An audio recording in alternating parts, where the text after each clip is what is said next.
Hello everyone, this is Aditya Kesharwani. Welcome to my YouTube channel सैपिन tutorials. यहाँ आज की वीडियो में हम बात करने जा रहे हैं सीसीएमएन काउंसलिंग की online registration and choice filling start हो चुकी। तो मैं एक चीज क्लियर करता हूँ, मैं एक बार वन स्टेप एक स्टेप क्लियरली बताऊंगा किसमें क्या भरना है।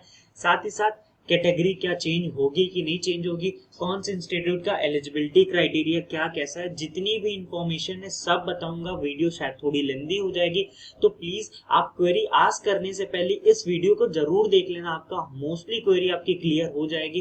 ठीक है, तो आप देख सकते हो यहाँ पे सीसीएमएन वाले सब रिलीज कर चुके हैं, आज ही चॉइस फिलिंग स्टार्ट हो चुकी है। इंफॉर्मेशन ब्राउचर में साफ साफ पहले ये लिखा है क्लियरली कि कैटेगरी नहीं चेंज होगी। और हम सबको पता है कि आईआईटी की काउंसलिंग में भी जो आईआईटी जैम का ब्राउचर रिलीज हुआ था, उन्होंने भी यही चीज दे रखी थी, लेकिन बाद में क्या हुआ कि उन्होंने कैटेगरी चेंज करने का ऑप्शन दिया। लास्ट ईयर में सीसीएमएन का भी आपको बता देता हूँ कि लास्ट ईयर सीसीएमएन वालों ने भी काउंसिल क्या कैटेगरी चेंज करने का ऑप्शन दिया था। तो अभी एग्जैक्टली उन्होंने नहीं दिया है। तो अभी आप क्या कर सकते हो, एमएनआईटी जयपुर को मेल करो, एक कंफर्मेशन मेल रिसीव हो जाएगा, तो उसके बाद आप चेंज कर सकते हो। ठीक है, और यही बात अभी बहुत सारे स्टूडेंट पूछ रहे हैं, जनरल से ईडब्ल्यूएस या जनरल से ओबीसी या जनरल से एससी एसटी जाएगा कि नहीं जाएगा। तो लास्ट अभी आईआईटी की काउंसलिंग में जनरल से ईडब्ल्यूएस भी गया, जनरल से ओबीसी भी गया, जनरल से एससी एसटी भी गया है, और ओबीसी से एससी एसटी जिन्होंने भी गलत चीजें भर रखी थी तो उनको मौका मिला था कैटेगरी चेंज करने का, तो कर सकते हो। सीसीएमएन में अभी हम एकदम श्योर नहीं बोलूंगा कि हो सकती है कि नहीं, इंफॉर्मेशन ब्राउचर में तो दिया है नहीं, लेकिन हो सकती मुझे, क्योंकि लास्ट ईयर भी सेम यही चीज था तो हुआ था। ठीक है, तो सबसे पहले मैं आपको स्टार्ट करता हूँ स्पेशल एलिजिबिलिटी कंडीशन के बारे में बताता हूँ कि कौन सी एनआईटी का क्या क्या एलिजिबिलिटी कंडीशन है। देन उसके बाद आगे हम पूरा ऑनलाइन रजिस्ट्रेशन करके आपको मैं दिखाता हूँ। तो स्पेशल एलिजिबिलिटी क्राइटेरिया मैंने ओपन कर लिया है। यहाँ पे आप देख सकते हो, जैसे जयपुर सॉरी एनआईटी जालंधर का लेते हैं, तो एनआईटी जालंधर में अगर एमएससी इन केमिस्ट्री है तो एलिजिबिलिटी में इसमें आप देख सकते हो chemistry as one of the subject in UG level, आपका यूजी में होना चाहिए। Chemistry as one of the subject in आपके 6 सेमेस्टर में एटलीस्ट पूरे थर्ड ईयर तक में बीएससी के होना चाहिए। ऑल्सो यहाँ पे क्या, candidate should have minimum 60% marks और 6.5 CGPA in aggregate for all semester and year. Aggregate का मतलब होता है कि आपका ओवरऑल, क्योंकि बीएससी में आपके अदर सब्जेक्ट भी होंगे, तो एग्रीग्रेड का मतलब होता है कि सबको मिला के आपका ओवरऑल इतना होना चाहिए। देखो एक और बात बताता हूँ कि कुछ जगह एग्रीग्रेड, कुछ एनआईटीज में एग्रीग्रेड मांगते हैं, कुछ एनआईटीज में ऑनर्स और मेजर सब्जेक्ट का ही देखा जाता है। तो एक एक एनआईटी का मैं आपको एलिजिबिलिटी दिखा देता हूँ। प्लीज आप पूरा एक चीज को फॉलो करना, क्योंकि क्या है कि आप डाउट पूछने लगते हो, कॉल करने लगते हो, तो उससे पहले मैं ऑलरेडी बताया, वीडियो देख लो तो आपको क्लियर हो जाएगा। ठीक है, एमएससी मैथमेटिक्स का देख लो, मैथमेटिक्स फॉर एनी 4 सेमेस्टर और 2 ईयर इन यूजी लेवल में होना चाहिए।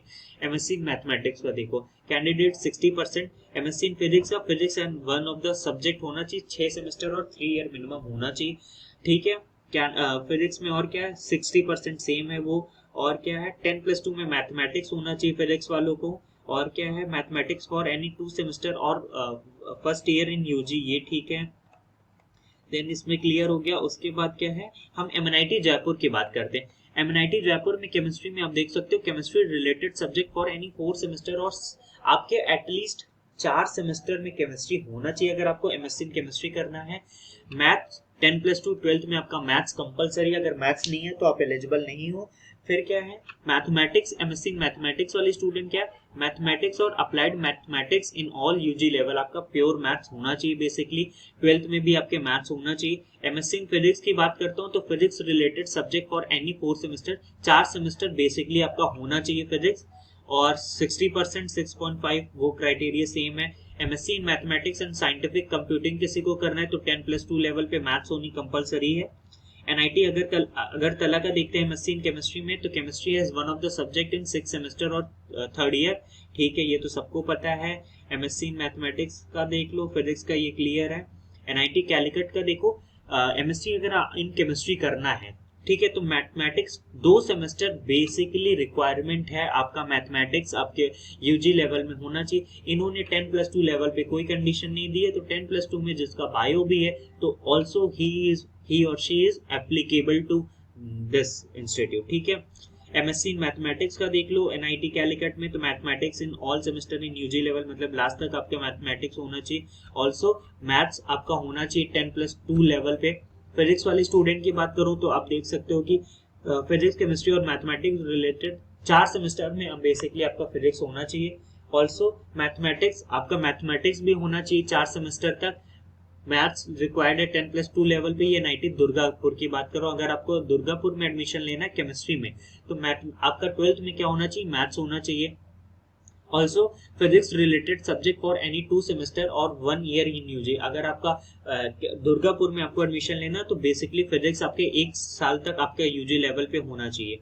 दुर्गापुर में जियोलॉजी स्टूडेंट्स के लिए देख लो, ये सारी इंफॉर्मेशन है, ठीक है। और मैथमेटिक्स में देखो तो फिजिक्स और अप्लाइड फिजिक्स और केमिस्ट्री और applied science any 2S other subject in at least, basically आपका फिजिक्स से होना चाहिए। अगर आप मैथमेटिक्स में एडमिशन ले रहे हो तो फिजिक्स होना चाहिए, केमिस्ट्री होना चाहिए यूजी लेवल पे एटलीस्ट 2 सेमेस्टर तक। ऑल्सो यहाँ पे अगर आप मैथमेटिक्स ले रहे हो तो 10+2 में आपका मैथमेटिक्स होना मैंडेटरी है। दुर्गापुर में फिजिक्स की बात करते हैं तो देखो मैथमेटिक्स इन 10+2 लेवल 12th में होना चाहिए। हामिरपुर का देख सकते हो तो केमिस्ट्री फॉर एनी 4 सेमेस्टर, ये सारी चीजें क्लियर है। आप अपने से और देख लो, मुझे ऐसा नहीं लगता और किसी में डाउट होगा। एनआईटी सूरतकल का मैं थोड़ा सा दिखा देता हूँ। Candidate should have minimum 60% marks और 6 इन एग्रीगेट। SC/ST स्टूडेंट के लिए 55 ही है, ठीक है। एमएससी इन केमिस्ट्री मेघालय का देखो, mathematics as one of the subject in chemistry in 6 semester और 3rd year in UG level. मतलब कि अगर आपको एनआईटी मेघालय में एमएससी करनी है तो आपका यहाँ पे ऑनर्स वाले स्टूडेंट नहीं एप्लीकेबल होंगे क्योंकि उनका मैथमेटिक्स नहीं होता है, ठीक है। अप्लाइड एमएससी इन केमिस्ट्री के लिए क्या है, applied mathematics as one of the subject in 6 semester और 3rd year in UG level, तो यहाँ पे ऑनर्स वाले स्टूडेंट नहीं एप्लीकेबल होंगे। और देखो 60% मार्क्स है। देन उसके बाद मैं बात करता हूँ मेघालय के बाद हम बात करेंगे किसकी, नागालैंड का आप देख सकते हो। बाकी मैं जमशेदपुर का आपको बता देता हूँ। जमशेदपुर का क्या है, केमिस्ट्री 3 साल आपका होना चाहिए, मैथमेटिक्स भी आपका सेम क्राइटेरिया है। एनआईटी मणिपुर आप देख लो, सीधा सिंपल वर्ड्स में दिया है। देन उसके बाद क्या है, एनआईटी मणिपुर के बाद कौन सी एनआईटी, एनआईटी राउरकेला के स्टूडेंट्स को कंफ्यूजन होता है वो मैं क्लियर करता हूँ। एनआईटी राउरकेला में क्या है, एमएससी इन एटमॉस्फेरिक साइंस अगर आपको करना है तो मैथमेटिक्स फॉर एनी 2 सेमेस्टर और 1 ईयर बीएससी आपका किसी भी उससे हो, लेकिन आपका मैथमेटिक्स होना मैंडेटरी है, ठीक है, एटलीस्ट 2 सेमेस्टर में। केमिस्ट्री स्टूडेंट्स की बात करते हो, देखो 10+2 लेवल पे आपका मैथ आपका क्या होना कंपलसरी है, मैथ्स होना कंपलसरी। अब देखो दूसरा क्वेश्चन सबसे ज्यादा इंपॉर्टेंट ये अराइज होता है एनआईटी राउरकेला को लेके कि सर सपोज अगर मेरे को ऑनर्स नहीं है तो क्या हम अप्लीकेबल है कि नहीं अप्लीकेबल। तो जहां तक मुझे पता है मेरे बैच में जो 2020 या 2019 का भी बैच की बात करूं तो जो जिनका नॉर्मल बीएससी था दे आर ऑल्सो एप्लीकेबल, तो मुझे लगता है एप्लीकेबल होंगे। लेकिन इसका बहुत सारे स्टूडेंट ने मुझे पूछा है, तो एक बार कंफर्म करने के लिए आप एनआईटी राउरकेला को डायरेक्टली कॉल करो। लेकिन जहां तक मुझे पता है, मेरा तो फिलहाल ऑनर्स था तो मेरे एडमिशन हुआ था। मेरे कुछ ऐसे भी फ्रेंड है 2020 में जिन्होंने एडमिशन लिया, उनका ऑनर्स नहीं था, नॉर्मल बीएससी थी, तब भी उनका हुआ। लेकिन फिर भी हम सेफ साइड खेलेंगे, एक बार कंफर्मेशन ले लेंगे, क्योंकि एनआईटी में एडमिशन तो हो जाता है, बाद में अगर आप कोई चीज नहीं है, वो चीज नहीं होती आपके पास तो सीट कैंसिल हो जाती है, ठीक है। फिजिक्स वाले स्टूडेंट्स के लिए भी देख लो मैथमेटिक्स 10+2 लेवल। अब यहाँ पे एक चीज इंपॉर्टेंट है, मार्क्स को लेके एनआईटी राउरकेला ने इंक्लूड यहाँ पे नहीं दिया है कि कैंडिडेट्स का मार्क्स 55% होना चाहिए जनरल का कि 60 होना चाहिए।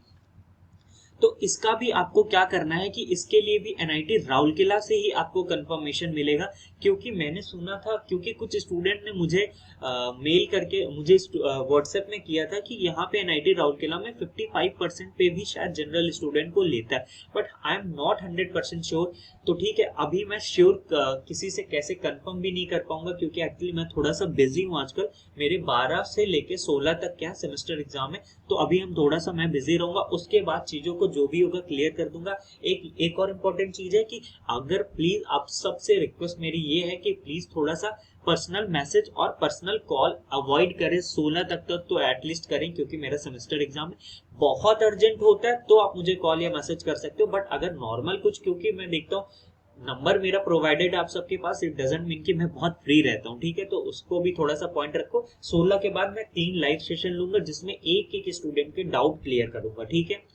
एनआईटी राउरकेला वाले स्टूडेंट्स को जो लेने वाले एडमिशन, उनको मैं कह रहा हूँ राउरकेला आप डायरेक्टली कॉल करो, आपको नंबर मिल जाएगा, तो वहां से परसेंटेज का कंफर्म कर लो, ठीक है।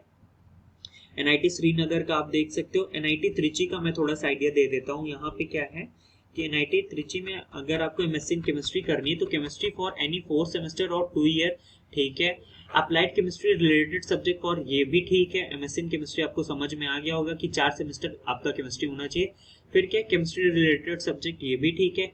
Chemistry as one of the subject in 6 semester और 3rd ईयर, आपका थर्ड ईयर में भी केमिस्ट्री एक होना चाहिए सब्जेक्ट, आपका मस्ट है। कैंडिडेट शुड हैव 60% मार्क्स होना चाहिए, जिनका सीजीपीए सिस्टम चलता है तो 6.5 CGPA in aggregate for all the semester, ठीक है, ये होना चाहिए। मैथमेटिक्स स्टूडेंट के लिए ऑल यूजी लेवल पे पूरे सेमेस्टर में आपका मैथमेटिक्स होना चाहिए। देन ये सारी क्राइटेरिया है। एमएससी इन मैथमेटिक्स में आपका 10+2 लेवल पे भी मैथ्स होना चाहिए। फिजिक्स वाले स्टूडेंट्स की बात करूँ तो फॉर एनी 4 और ये, और यहाँ पे इन्होंने दिया है कि फिजिक्स आपका लास्ट ईयर तक होना चाहिए, और परसेंटेज 60%, 6.5, ये सारी फिजिक्स में आपका अगर है तो मैथ्स आपके 10+2 लेवल पे होना चाहिए एनआईटी त्रिची में। देन एनआईटी वारंगल की बात करते हैं तो देखो 60% वो सेम है।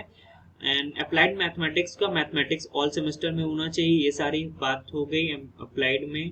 केमिस्ट्री, एनालिटिकल केमिस्ट्री में देखो chemistry and one of the subject, last year तक आपका केमिस्ट्री होना चाहिए, ठीक है। उसके बाद देखो MSc in mathematics and computing science का ये देख सकते हो आप।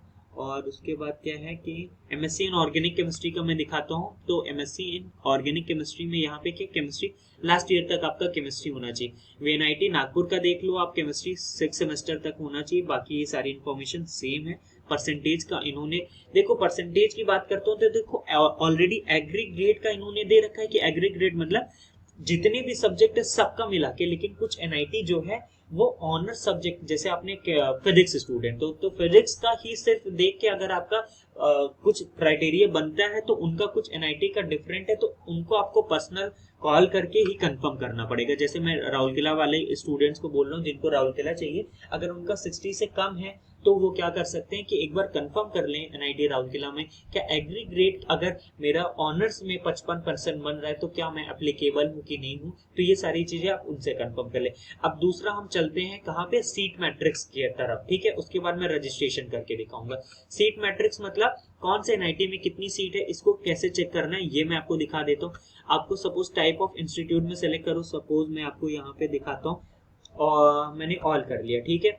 सेलेक्ट इंस्टीट्यूट में अगर मैं जाता हूँ, इंस्टीट्यूट में सपोज एनआईटी राउरकेला ही चूज करता हूँ, ठीक है। एनआईटी राउरकेला हमने चूज किया। डिपार्टमेंट केमिस्ट्री चूज करके देखते हैं।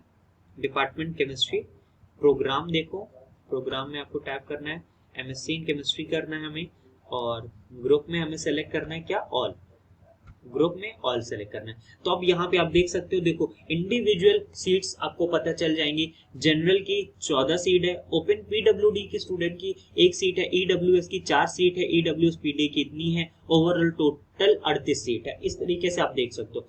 अब मैं डायरेक्टली ब्राउचर पे उस पे आता हूँ कि ओवरऑल जो हमें फॉर्म भरना है वो कैसे भरना है, वो मैं आपको दिखाता हूँ। देखो उससे पहले एक चीज ये बता देता हूँ, देखो लास्ट ईयर का जैसे एनआईटी राउरकेला का मेरे को ज्यादा आइडिया है तो उसका मैं बताता हूँ। जैसे लास्ट ईयर क्या हुआ कि ईडब्ल्यूएस कैंडिडेट्स, बहुत सारे स्टूडेंट को शायद 2020 तक ईडब्ल्यूएस के बारे में नहीं पता था, तो चीजें हाई चली गई थी। मतलब कट ऑफ जो था ईडब्ल्यूएस का, सपोज मैं आपको बता रहा हूँ 3000 जिनकी 3000 रैंक थी उनको भी ईडब्ल्यूएस में मिल गया था। तो इस बार जरूरी नहीं, क्योंकि ऑलरेडी सीट फिक्स है।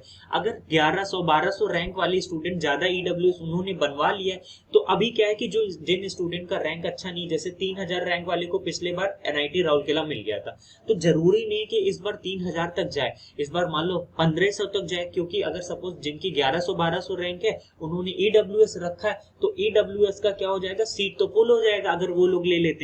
तो ये कुछ भी कंफर्म नहीं कह सकते हैं कि कितने तक जाएगा, एनएसआर राउंड में कितने तक जाएगा, कुछ भी पॉसिबिलिटी नहीं है। एकदम प्रेडिक्ट करना थोड़ा सा मुश्किल है ये, ठीक है। बाकी मैं एक चीज आपसे जरूर कहूंगा कि आई नो 3000 रजिस्ट्रेशन फीस है, ज्यादा है। अगर आप नॉर्मल राउंड में कराते हो फिर एनएसआर में भी जाते हो 3000 फिर, लेकिन इसमें हम कुछ भी नहीं कर सकते। लेकिन आपको रिस्क, अगर आपकी रैंक 2000, 1500, 2500, 3000 तक भी, तो आपको मुझे लगता है काउंसलिंग कराना चाहिए। जनरल की बात करूं, जिनका जनरल स्टूडेंट हो, अगर आपकी रैंक 1700-1800 तक है ना, तो आपको लोअर एनआईटी मिलने के चांसेस है। तो आप अगर लोअर एनआईटी आपको चाहिए तो आप करा सकते हो, ठीक है। ये बात हो गई। अब मैं फॉर्म फिलिंग पे आता हूँ।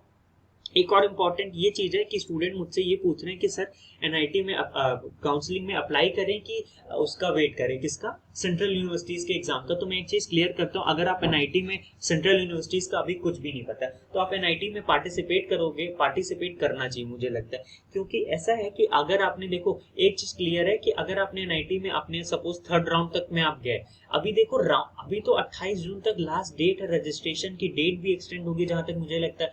फिर उसके बाद सीट अलॉटमेंट, रिजल्ट आने में टाइम लगता है। तो आप क्या करो कि जिनकी रैंक बहुत अच्छी नहीं, जिनको रिस्क है कि क्या कर सकते हैं कि मुझे एनआईटी जाना चाहिए सेंट्रल यूनिवर्सिटी, क्योंकि एनआईटी में फीस बहुत ज्यादा है, तो वो क्या करें, मुझे लगता है कि वो डायरेक्टली क्या करें, एनएसआर राउंड में पार्टिसिपेट करें। तब तक मिनिमम आपको 2 महीना तो मिल जाएगा। एनएसआर राउंड में डायरेक्टली पार्टिसिपेट करना, वहां पे आपको 3000 रजिस्ट्रेशन फीस देके जो भी एनआईटी की सीट खाली होगी वहां पे काउंसलिंग कराना। उसके बाद आप एनएसआर राउंड में जो भी एनआईटी, मोस्टली एनआईटी रहती है एक दो छोड़ के, ठीक है, वहां कराना। वहां पे जो भी अगर आपको मिल जाता है तब तक शायद में भी क्या हो जाए, सेंट्रल यूनिवर्सिटी का एग्जाम हो जाए। अगर एग्जाम हो जाता है तो अच्छी बात है, नहीं होता है तो उसके बाद भी सीट अलॉटमेंट के बाद सीट फी जो वो होती है एनआईटी की फीस पे करने के लिए, उसके लिए भी टाइम मिलता है। तो देखो फी पे करने के बाद एक चीज मैंने बताया है कि कोई गारंटी नहीं होती, सब एनआईटी का अलग क्राइटेरिया, कोई डिस्क्लोज नहीं करता कि कितनी परसेंट फीस आपको रिफंड करेगी, कि बिल्कुल नहीं रिफंड करेगी। एनआईटी राउरकेला का मेरा एक फ्रेंड था जिसने एडमिशन ले लिया था और उसने उसका डीयू में हो गया था, क्योंकि लास्ट ईयर भी सेम सिचुएशन थी। तो उसको मैं आपको बता दूं 57,500 उसने जमा किया था, जिसमें से उसको 25,000 ही रिफंड हुआ था, बाकी नहीं रिफंड हुआ था। तो आप इस तरीके से कर सकते हो। जिनको रिस्क है एनआईटी में लें कि सेंट्रल यूनिवर्सिटीज के एग्जाम का वेट करें। सपोज किसी स्टूडेंट का मान लो 1500 रैंक है, अब वो एनआईटी की काउंसलिंग अगर छोड़ देता है और उसका सेंट्रल यूनिवर्सिटी भी नहीं होता तो उसका एक साल बर्बाद जा सकता है ना। तो आप एनआईटी की काउंसलिंग में पार्टिसिपेट कर लो। मैं कहूंगा डायरेक्टली एनएसआर में कर लो, नॉर्मल राउंड में मत करो, तब तक आपके पास टाइम भी होगा, तब तक शायद सेंट्रल यूनिवर्सिटीज के एग्जाम के भी आ जाए। अब मैं आपको ऑनलाइन रजिस्ट्रेशन करके दिखाता हूँ पूरा, एक एक स्टेप मैं आपको पूरा दिखाऊंगा। प्लीज इस वजह से कह रहा हूँ कि चीजों को मिस मत कर। तो अब जैसे ही क्या ओपन करोगे तो आपको क्या है, सबसे पहले आपको क्या करना पड़ेगा, रजिस्टर करना, न्यू कैंडिडेट रजिस्टर, जिसमें आपको क्या मांगेगा, जो भी आपने मेल आईडी वहां पे यूज की थी जैम रजिस्ट्रेशन के टाइम, वो पे आपका रजिस्ट्रेशन नंबर, देन उसके बाद आपको मोबाइल नंबर अपना कोई भी दे देना, उसके बाद उसमें ओटीपी जाएगा, देन उसके बाद ओटीपी सेव करने के बाद फिर फाइनल यहाँ पे जैम रजिस्ट्रेशन आईडी पासवर्ड डाल के एंटर करके साइन इन करना है। तो मैं ऑलरेडी रजिस्टर कर लिया हूँ, तो आप रजिस्टर करके देख लेना, उसमें कोई प्रॉब्लम नहीं होगी। मैं आगे अब दिखाता हूँ। तो जैसे ही आप यहाँ पे ओपन करोगे तो आपको देखो रजिस्ट्रेशन फॉर्म यहाँ पे मैंने ऑलरेडी कंप्लीट कर दिया। अब क्या है कि एप्लीकेशन फॉर्म के बारे में आते हैं, तो डायरेक्टली मैं यहाँ पे एप्लीकेशन फॉर्म में क्लिक करता हूँ, देखता हूँ ओपन होने के बाद क्या क्या। देखो फादर्स नेम, ठीक है, एक सेकेंड, यहाँ पे फादर्स नेम आप अपना जो भी एप्लीकेशन में किसी का स्पेलिंग मिस्टेक है तो उसके लिए आपको पहले एमएनआईटी को कांटेक्ट करना पड़ेगा। तो आप यहाँ पे देखोगे तो फादर नेम, जैसे मैंने बोला, किसी के फादर नेम में या मदर नेम में स्पेलिंग में कुछ भी मिस्टेक है, आपके आधार कार्ड में कुछ डिफरेंट है, आपके किसमें मार्कशीट में कुछ डिफरेंट है, तो सबसे पहले आपको एमएनआईटी कांटेक्ट करना पड़ेगा। देन उन स्टूडेंट्स को मैं अभी कुछ नहीं बोल पाऊंगा, आपको एमएनआईटी ही बता पाएगी। देख पहला स्टेप तो बहुत easy, father name, mother name. DOB का भी भाई देखो, डीओबी ऑलरेडी यहाँ पे फिलअप है। कैसे फिलअप है, क्योंकि जो आपने ऑलरेडी फॉर्म में दे रखा है वही डीओबी यहाँ पे ऑलरेडी आ गई। अगर अभी आपको चेंज यहाँ पे करने का ऑप्शन तो है, बट उसके लिए भी अगर आपने कहीं कुछ मिस्टेक कर दी है तो आपको पहले इसके लिए एमएनआईटी जयपुर से परमिशन लेनी पड़ेगी, तभी आपको चेंज करना डीओबी में अगर किसी का मिस्टेक है।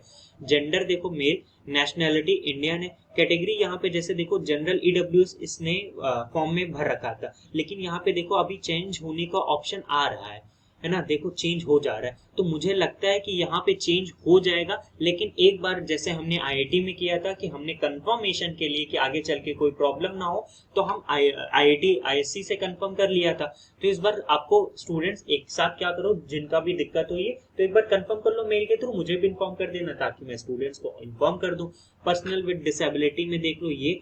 उसके बाद क्या, name of the account holder, जो भी आपका अकाउंट नंबर है, कोई मैटर नहीं करता कौन से बैंक का अकाउंट है, ये सारी इन्फॉर्मेशन दे दो। वहां पे जरूरी नहीं कि आईसीआईसीआई का, जो भी आपको ये आप इतना ही दे दो। इस पहले एप्लीकेशन फॉर्म में मुझे नहीं लगता आपको कोई दिक्कत होगी। फिर से कह रहा हूँ, आप एक एक स्टेप में बता रहा हूँ, प्लीज आप स्टूडेंट्स, आप जो भी आपके सीसी मैन वाले जो करा रहे उन सबको ये शेयर कर देना ताकि मुझे थोड़ा सा रिलैक्स हो जाए। नहीं आप सब पर्सनली यूट्यूब पे कमेंट का रिप्लाई करने में थोड़ा सा मैं इस टाइम नहीं मे भी कर पाऊंगा। ठीक है, थोड़ा सा आप भी कोऑर्डिनेट करो मेरे साथ, क्योंकि मेरे एग्जाम है तो 16 के बाद मैं देख लूंगा। ठीक है, अब देखते हैं नेक्स्ट स्टेप क्या है। आप यहाँ पे देख सकते हो मैंने दूसरा स्टेप ओपन किया क्वालिफिकेशन डिटेल का। उससे पहले एक और छोटी सी बात है, देखो स्टूडेंट मुझसे ये पूछ रहे हैं सर ये एनआईटी और ये एनआईटी में कंपैरिजन करके पूछ रहे हैं कि सर ये कौन सी अच्छी कौन सी लेना चाहिए। देखो अल्टीमेटली डिसाइड आपको करना है, अच्छी बुरी कोई एनआईटी नहीं होती। अभी आपको मैंने बताया ना कि आप इस बेसिस पे देखो कि जिस बेस आपका सपोज अगर केमिस्ट्री स्टूडेंट हो, अगर आपका इनऑर्गेनिक फील्ड में इंटरेस्ट है, आपको 2 एनआईटी मिल रही, 2 एनआईटी में आप कंफ्यूज हो, तो आप दोनों एनआईटी की वेबसाइट खोलो, डिपार्टमेंट खोलो, वहां पे देखो जिस फील्ड में आपका इंटरेस्ट है क्या उस फील्ड में वहां प्रोफेसर हैं तो वहां पे क्या प्रैक्टिकल्स वगैरह देखो वहां पे काम होता है कि नहीं, सब कुछ आपको वेबसाइट पे मिल जाएगी। एक तो क्राइटेरिया इससे देख लो, दूसरा है कि आप अपना फाइनेंशियल कंडीशन देख लो कि आप अपना एलिजिबल उतना देने लायक हो तो आप दे सकते हो। ठीक है, बाकी ये सारी बेसिस आप ऐसे पूछोगे कि सर ये एनआईटी लें कि ये एनआईटी लें। प्लेसमेंट के बारे में भी मैंने आइडिया दी कि आपको प्लेसमेंट के हिसाब से देखना है, तो टॉप एनआईटीज का मैंने बनाया, एनआईटी त्रिची का भी नहीं बनाया। एनआईटी त्रिची भी मैं ट्राई कर रहा हूँ, पूरा डेटा मेरे को नहीं मिला इस वजह से वो अभी रुका, लेकिन शायद मैं आपको इतना कह रहा हूँ कि आपको 20 तारीख से पहले एनआईटी त्रिची का भी प्लेसमेंट का आइडिया लग जाएगा। तो अगर आप प्लेसमेंट वाइज सोच रहे हो तो उसके बेसिस पे देख लो। अगर आपको पीएचडी करना है तो पीएचडी में आपका अभी से आपको पता होना चाहिए कि आपका रिसर्च इंटरेस्ट किसमें, तो प्रोफेसर की प्रोफाइल डिपार्टमेंट ओपन करके जो भी एनआईटी आपको मिल रही है जिसमें आप कंफ्यूजन वैसे देख लो। आपको जॉब पर्सपेक्टिव से देखना है तो आपको डिस्क्रिप्शन में लिंक मिल जाएगा सबका, जो भी मोस्टली आईआईटी का एनआईटी का मैं बना चुका हूँ। एनआईटी राउरकेला बनाया, एनआईटी वारंगल का पूरा प्लेसमेंट विद प्रूफ के साथ है, एनआईटी हामिरपुर, एनआईटी दुर्गापुर और कौन से एनआईटी सूरत कल, सबका मैंने बता रखा है। अब देखो सेकंड स्टेप में यहाँ पे क्या है, पासिंग स्टेटस। सपोज अगर आप अपीयरिंग हो तो अपीयरिंग वाला करते हैं, देन सेलेक्ट, ये प्रोसेस हो जाए। यहाँ पे लिखा है in case of appearing passing status you are required to upload duly signed course completion certificate for document verification after declaration of seat allotment result. देखो अभी क्या है कि सीट ये बहुत सारे स्टूडेंट को कंफ्यूजन है, कोर्स कंप्लीशन सर्टिफिकेट क्या होता है। आपको यहाँ पे सेल्फ डिक्लेरेशन आपको सर्टिफिकेट फॉर्मेट मिलेगा, वो कब, जब आपका क्या हो जाएगा, सीट अलॉटमेंट रिजल्ट पहला ही आएगा। तो एनआईटी ये जो सीसीएमएन की तरफ से आपको एक ब्राउचर मिलेगा जिसमें क्या रहेगा, आपको उसका फॉर्मेट रहेगा, उसको आपको ओपन कर प्रिंट आउट करा के आपको वहां पे डिटेल भरनी। उसमें बेसिकली ये सेल्फ डिक्लेरेशन सर्टिफिकेट होता है, कोर्स कंप्लीशन सर्टिफिकेट जो आपको सेल्फ भरना पड़ता है, कॉलेज से उसका कोई लेना देना नहीं होता, जिसमें आपको अपनी डिटेल्स भरनी होती है। उसमें ये लिखा होता है कि मैं ये गारंटी कहता हूँ, एक डेट दी जाएगी कि मेरा कोर्स इस तारीख तक या जो भी डेट है वो उस डेट तक मेरा कोर्स कंप्लीट हो जाएगा। सपोज किसी स्टूडेंट को लग रहा होगा कि मेरा एग्जाम नहीं हो पाएगा, तो टेंशन मत लो, डेट एक्सटेंड होती है। ठीक है, और कोई टेंशन लेने की बात नहीं, डेट एक्सटेंड होती। तो ये सीट ये जो कोर्स कंप्लीशन सर्टिफिकेट रहेगा इसके बारे में बाद में बात करेंगे जब सब चीज आ जाएगी। सब एक एक चीज मैं इन्फॉर्म करूंगा, 2-3 लाइव सेशन भी लूंगा, बार बार रिपीट कर रहा हूँ ताकि स्टूडेंट आप इस चीज को समझो। ठीक है, देन पासिंग 2020-21 में अपीयरिंग वाले को क्वालिफाइंग डिग्री, सपोज मैं यहाँ पे देखो अभी क्या है कि नॉर्मल सबका बीएससी, किसी का ऑनर्स है तो यहाँ पे ऑनर्स नहीं, आपको बीएससी फिल कर देनी। ठीक है, अभी उन्होंने कुछ ऐसा नहीं बोला है, प्रोसेस हो जाए उसके बाद आगे का यहाँ पे ओपन होगा। हाँ, क्वालिफाइंग डिसिप्लिन में अगर देखो अब आपका ऑनर्स है तो ऑनर्स फिल करना, नहीं है तो नहीं, तो यहाँ पे मैं ऑनर्स फिल करता हूँ अगर ऑनर्स है किसी का। रिजल्ट मोड क्योंकि ऑलरेडी हमने अपीयरिंग कर दिया तो यहाँ पे नो अप्लीकेबल मैक्सिमम मार्क्स, इन सब में हमको कुछ भरना ही नहीं है, ठीक है। ये अपीयरिंग वाले स्टूडेंट्स की बात हो गई। अब बात करता हूँ जिनका पास आउट है, पास्ड में क्लिक करना है आपको। पासिंग ईयर अगर आपका 2020 है तो 2020 BSc honours chemistry. Result mode पे आपको परसेंटेज या सीजीपीए करता हूं मैं, तो यहाँ पे मैक्सिमम अभी देखते हैं ये प्रोसेस हो जाए तो फिर देखते हैं क्या आता है। प्रोसेस होने के बाद यहाँ पे आपको ये देखो सीजीपीए आ गया 10 सीजीपीए मैक्सिमम पॉइंट स्केल। और 10 में कितना है, सपोज मेरा 8 सीजीपीए तो हमने 7 मान लो फिल कर दिया, सीजीपीए आउट ऑफ 10 ये हो गया। देन सेव एंड नेक्स्ट पे क्लिक करना है। Do you want to save, बिल्कुल यस करके आपको आगे बढ़ जाना है। देन प्रोसेसिंग होने के बाद देखते हैं नेक्स्ट स्टेप क्या आता है। नेक्स्ट स्टेप हमारा है कॉन्टेक्ट डिटेल्स, जिसमें प्रीमाइज नंबर और नेम, जो करस्पॉन्डेंट एड्रेस में आपको पता होगा जैसे घर का नंबर होता है ना सबके घर का, वैसा वो आपको अपना यहाँ नंबर देना है, ठीक है। और सब लोकेलिटी और कॉलोनी ऑप्शनल, वो ऑप्शनल अगर आपको भरना है। लोकेलिटी में जो भी आपका लोकेलिटी, सपोज मेरा यहाँ ऑलरेडी फिल्ड है तो ये इंडिया, स्टेट जैसे मेरा मध्य प्रदेश, डिस्ट्रिक्ट मान लो हम ये कर देते हैं, जो मेरा है वो दिखा देता हूँ आपको। एंड ठीक है ये फिलअप हो गया। अब परमानेंट एड्रेस मैं यहाँ पे कर देता हूँ सेम एज करस्पॉन्डेंस एड्रेस, ठीक है। Kindly inter correspondent address, okay. तो यहाँ पे प्रीमाइज नंबर मैं दे देता हूँ 45B, ठीक है। 45B आपका जो भी होगा आप वो दे दो, सब लोकेलिटी ऑप्शनल है। सेम एज करस्पॉन्डेंट एड्रेस में हम यहाँ पे टिक करते हैं, ठीक है ये हो जाएगा। उसके बाद आपको सेव एंड नेक्स्ट पे क्लिक करना है। देन देखते हैं फाइनल अब क्या अभी हमें आता है। उसके बाद देखो हमें ये पूरा फाइनल हो चुका है कि देखो यहाँ पे क्या क्या आ चुका है। आपका एक बार अपना चेक कर लेना, जैम रजिस्ट्रेशन ये था हमारा, मदर नेम अपना डेट वगैरह सब चेक कर लेना, पासिंग स्टेटस ये सारी चीजें चेक कर लो। देन ये सारा email ID, premise number, something something account number सब अच्छे से क्लियर कर लेना। देन लास्ट में आई हियर बाय डिक्लेयर पे टिक करना है, that the particular. Then save and final submit करना है। आपको अपना देख लेना, कोई चीज भी गलत मिस्टेक मत करना। डेट 28 जून तक अभी है, मे भी शायद एक्सटेंड भी हो सकती है। कोई चीज नहीं समझ में आ रही तो डिस्कस कर लेना, लेकिन अभी मुझको कॉल मत करना डायरेक्टली, या पर्सनल मैसेज भी अभी अवॉइड करना। हमारे ऑलरेडी 4 व्हाट्सएप पे ग्रुप है, टेलीग्राम पे भी ग्रुप है, इंस्टा पे भी है। तो इंस्टा पे ग्रुप तो नहीं है बट वहां पे हम एक्टिव रहते हैं, तो आप ग्रुप पे पूछ सकते हो। टेलीग्राम ग्रुप में स्टूडेंट सब कोऑपरेटिव है, एक दूसरे की हेल्प करते हैं, तो वहां से पूछ लो। 16 तारीख के बाद आप मुझसे भी पूछ सकते हो, मैं लाइव सेशन भी ले लूंगा, ठीक है। आगे करते हैं, सेव एंड फाइनल सबमिट में क्लिक। तो यहाँ पे आप देख सकते हो जैसा कि यहाँ पे क्या है कि जैसा नेक्स्ट स्टेप आया टोटल अवेलेबल चॉइसेस। जैसे एमएससी इन केमिस्ट्री मैंने ऑलरेडी एमएससी इन केमिस्ट्री मैंने टेक किया था, तो 17 चॉइसेस है मेरे पास। मुझे फिलिंग करने के लिए क्या है कि मुझे for choice filling you have to pay the registration fees. तो अभी क्या है कि ये जिस स्टूडेंट का आईडी पासवर्ड है वो सीसीएमएन की काउंसलिंग नहीं करा रहे, तो आईडी पासवर्ड आपको अभी, क्योंकि मैं रजिस्ट्रेशन कर नहीं सकता क्योंकि 3000 देना पड़ेगा, मैं खुद से करके दिखा नहीं सकता।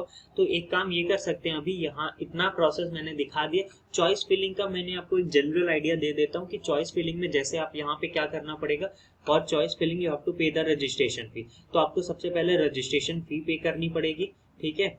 उसके बाद क्या है कि उसके बाद क्या रहेगा कि आपके पास किस तरीके से चॉइस फिलिंग करनी है। सपोज आपको एमएनआईटी जयपुर और एनआईटी त्रिची, आप इन दोनों में कंफ्यूज हो, आपको चाहिए एनआईटी त्रिची, तो आपको क्या करना है कि सपोज आपने कर दिया एमएनआईटी जयपुर को फर्स्ट प्रेफरेंस में, सेकंड में आपको कर दिया एनआईटी त्रिची। अगर आपको एमएनआईटी जयपुर मिल जाती है तो एनआईटी त्रिची सेकंड नंबर पे क्योंकि आपने रख दिया है, तो वो एनआईटी अब आपको दोबारा नहीं मिल पाएगी नॉर्मल राउंड में। फिर अगर मे भी पॉसिबिलिटी हो कि आपको एनएसआर में मिल सकती, तो आपको फिर से रजिस्ट्रेशन करना पड़ेगा। तो ये पैटर्न है रजिस्ट्रेशन का। जब आप रजिस्ट्रेशन यहाँ पे चॉइस फिलिंग करोगे, तो जब इंडिविजुअल आईआईटी जो भी एनआईटी आपको फिल कर रहे हो, तो उसमें क्या एलिजिबिलिटी है वो भी आपको दिख जाएगी। तो मैं एक रिक्वेस्ट ये करूंगा किसी स्टूडेंट से, वो रजिस्ट्रेशन फी पे करने के बाद अगर उसको प्रॉब्लम नहीं होगी तो वो अपनी आईडी पासवर्ड मुझसे शेयर कर देगा। उसकी जो भी डिटेल्स होगी वो हम ब्लर कर देंगे। प्राइवेसी में मैं हमेशा रहता हूँ, कोई दिक्कत नहीं होगी। यहाँ पे डिटेल्स क्यों नहीं ब्लर किया हूँ, क्योंकि ये जिस स्टूडेंट की इसको रजिस्ट्रेशन नहीं करना है CCMN में, दैट्स वाई यहाँ पे कोई चीज दिक्कत नहीं है हमें। तो किसी भी स्टूडेंट अगर जो भी जिसको प्रॉब्लम ना हो, जिसको मुझ पे थोड़ा सा भरोसा टाइप का हो, कोई दिक्कत नहीं होगी, उसको मैं ना गारंटी कहूंगा। तो आप रजिस्ट्रेशन फी पे करने के बाद चॉइस फिलिंग के बारे में आगे किसी वीडियो अगर कोई स्टूडेंट मुझे दे देता है ID पासवर्ड अपना, तो मैं बता दूंगा। अब किसी को कोई दिक्कत नहीं होनी चाहिए। कैटेगरी चेंज के लिए मैंने ऑलरेडी बता दिया, सीट के लिए बता दिया कि कौन से NIT में क्या एलिजिबिलिटी क्राइटेरिया है। कुछ जैसे मैंने सुना था, जैसे NIT Rourkela, NIT Agartala, NIT Silchar जो 55% जनरल स्टूडेंट को भी लेती, वो भी एग्री ग्रेड की बात नहीं कर रहा हूँ, आपका मेन सब्जेक्ट। सपोज आप BSc केमिस्ट्री, आपका BSc पूरी नॉर्मल BSc, लेकिन आपका केमिस्ट्री से आप जैम का पेपर दिए, तो आपका हर तीनों साल में केमिस्ट्री का ओवरऑल देख के, सिर्फ केमिस्ट्री का देख के, शायद मैंने सुना है ये कंफर्मेशन के लिए आपको वहां पे कंफर्म कर लेना। ठीक है, कैटेगरी चेंज के लिए मैंने आपको ऑलरेडी बता दिया हूँ। और उसके बाद सीट मैट्रिक्स कौन से NIT में कितनी सीट है वो देख लो। कुछ गारंटी मैं आपको ये नहीं कहूंगा। अभी भी स्टूडेंट मुझसे पूछते हैं सर कि 1700 रैंक है तो मुझे कौन सी NIT मिल जाएगी। लास्ट ईयर का डेटा उसी के आसपास ही जाना चाहिए, ज्यादा इधर उधर नहीं होगा। अब कुछ स्टूडेंट पूछेंगे सर सीट इंक्रीमेंट हुआ है कि नहीं, तो थोड़ी बहुत सीट हर साल इंक्रीमेंट होती है, बट जो रेशियो होता है वो बहुत ज्यादा नहीं होता, तो कुछ कहना मुश्किल है इस बार का। तो आप रजिस्ट्रेशन करो। जिनको थोड़ा सा एवरेज और जनरल स्टूडेंट को मैं कहूंगा अगर 1700-1800 रैंक तक है तो आप लोअर NIT लेना चाहते हो तो रजिस्ट्रेशन करो। EWS को कहूंगा अगर आपके 3000 रैंक तक है तब भी, 3000 या 3100-3200 तक है तब भी अप्लाई करना, क्योंकि सोचो लास्ट ईयर 3000 मेरा फ्रेंड है, 3000 वाले को भी NIT राउरकेला मिल गया। तो वो टोटली डिपेंड करता है हर साल का कि स्टूडेंट कितने कौन से स्टूडेंट ज्यादा, सपोज 1200-1300 जो 1400 वाले स्टूडेंट है जिनकी रैंक है, अगर वो उनका EWS मोस्टली स्टूडेंट का निकला, तो अगर वो फिलअप करेंगे तो EWS की, क्योंकि कंफर्म सीट रिजर्व है, सब सारी कैटेगरी की सीट रिजर्व है, तो उस बेसिस पे होता है। फिर भी मैं कहूंगा ट्राई करना। ठीक है, अगर जिन स्टूडेंट को थोड़ा लेस चांस लगता है तो वो डायरेक्टली NSR राउंड में ट्राई करना। NSR राउंड कैसा होता है, आप वहां पे विदाउट नॉर्मल राउंड काउंसलिंग के भी पार्टिसिपेट कर सकते हो। उसके लिए क्या क्या चीजें आएंगी वो भी मैं इन्फॉर्म करता रहूंगा। ठीक है, आई थिंक और कोई चीज मैं मिस तो नहीं कर रहा हूँ। आई थिंक आप कोई चीज मिस नहीं कर रहा हूँ। आप इन्फॉर्मेशन ब्राउचर अच्छे से पढ़ लेना। ठीक है, बाकी कोई भी NIT का आपको जो एलिजिबिलिटी का मैंने आइडिया उसका एग्री ग्रेड छोड़ के अगर आपका ऑनर्स वाला कंफर्म करना है वो आपको उसी NIT से कंफर्म होगा। इतना बताना आई थिंक सफिशिएंट है। फिर लास्ट में यही बोलूंगा कि मैं 2-3 लाइव सेशन लूंगा, जल्दीबाजी मत करना। फॉर्म फिलअप में कोई भी डिफिकल्टी आती वेट कर लेना, जल्दीबाजी मत करना। और यहाँ पे शायद ये भी कि एक बार आप चॉइस फिलिंग करके सेव एंड नेक्स्ट पे कर दोगे तो शायद आई थिंक आपको मौका मिलेगा। नहीं, डेट रहती है कि आप लास्ट डेट मिलती है कि चॉइस फिलिंग की आप प्रेफरेंस ऑर्डर चेंज कर सकते हो। ठीक है, वो सब ठीक है। आप किसी को कोई भी डाउट होगा तो हमारा ग्रुप टेलीग्राम का, व्हाट्सएप का ऑलरेडी फिल्ड है, तो आप टेलीग्राम का ग्रुप ज्वाइन करो, वहां पे डिस्कशन कर लो। स्टूडेंट्स आपको रिप्लाई करेंगे, स्टूडेंट्स कोऑपरेटिव है।